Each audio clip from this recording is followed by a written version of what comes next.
नमस्कार, आप देख रहे हैं बिजनेस टुडे बाज़ार और आज हम बात करेंगे पेटीएम के शेयर के बारे में। दरअसल इस शेयर में ऐसा क्या हुआ है कि पिछले एक महीने में ये स्टॉक्स करीब 20% उछल गया है। क्योंकि अगर हम पिछले एक महीने से पहले का देखें तो इस स्टॉक्स में लगातार नेगेटिव खबरें आई, लगातार नेगेटिव कमेंट्री आई और जितने भी ब्रोकरेज हाउस के रिपोर्ट्स थे उसमें भी नेगेटिव नोट्स आए थे, जिसमें एक आ गया था कि पेटीएम के स्टॉक्स में आने वाले समय में भी गिरावट हो सकती है। अब लेकिन पेटीएम में दो ऐसे डेवलपमेंट हुए हैं जिसके बाद अगर हम कहें कि पिछले एक महीने में ये स्टॉक 21% से ज़्यादा चढ़ चुका है और केवल पिछले हफ्ते के अगर हम 5 सेशन की बात करें तो उसमें करीब 10% की तेज़ी देखने को मिल रही है। तो हम पहले ट्रिगर की बात कर लेते हैं। सबसे पहले हम बात करते हैं जोमेटो की।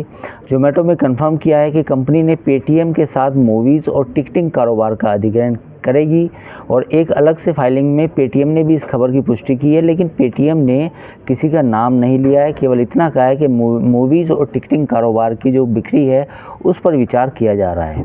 लेकिन वहीं जोमेटो ने अपनी जो फाइलिंग दी बीएससी में उसमें कहा कि बातचीत शुरुआती दौर में है और अभी तो कोई फैसला नहीं लिया गया है। तो ये पहला ट्रिगर है जिसकी वजह से पेटीएम में ये तेज़ी आ रही है। अगर हम पेटीएम के पुराने अधिग्रहण की बात करें जो पेटीएम ने किए थे वो साल 2018 में किए थे, जिसमें insider.in, NH7 वीकेंडर, EDC और ग्रव फेस्ट का किया था। इस दौरान कंपनी लिस्ट नहीं थी और अधिग्रहण कितने का किया गया वो कोई अभी जानकारी नहीं है। अब हम बात करते हैं दूसरे ट्रिगर की ओर।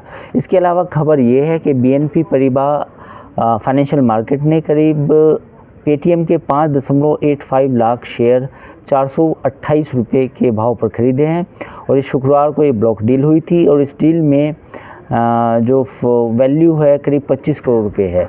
तो 197 कम्युनिकेशन के शेयर अगर हम पिछले 8 सेशन की बात करें तो उसमें 8 में से 6 सेशन में तो लगातार तेज़ी देखने को मिली है और 6 जून को जो प्राइस बैंड रिवाइज करके 10% किए जाने तक अगर हम माने तो ये स्टॉक्स अभी तक 20% चढ़ चुका है।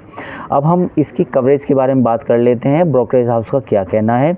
इस शेयर को कवरेज करने वाले 17 एनालिस्ट ने 7 ने केवल शेयर पर सेल की रेटिंग दी है, जबकि 5 ने बाई की और 5 ने होल्ड की रेटिंग दी है। बताते चले कि साल 2021 में कंपनी लिस्ट हुई थी और उस समय जब लिस्टिंग थी उस समय सबसे बड़ा आईपीओ कहा गया था और उस समय आईपीओ का जो प्राइस था वो 2150 रुपये था। ये वो प्राइस था कि उस प्राइस तक ये कंपनी कभी वापस लौट के नहीं आ पाई। तो कुल मिला के फ़िलहाल पेटीएम में दो बड़े अहम ट्रिगर देखने को मिल रही हैं, जिसके बाद इस स्टॉक्स में लगातार पिछले एक हफ्ते या यूँ कहें कि पिछले एक महीने से लगातार तेज़ी देखने को मिल रही है।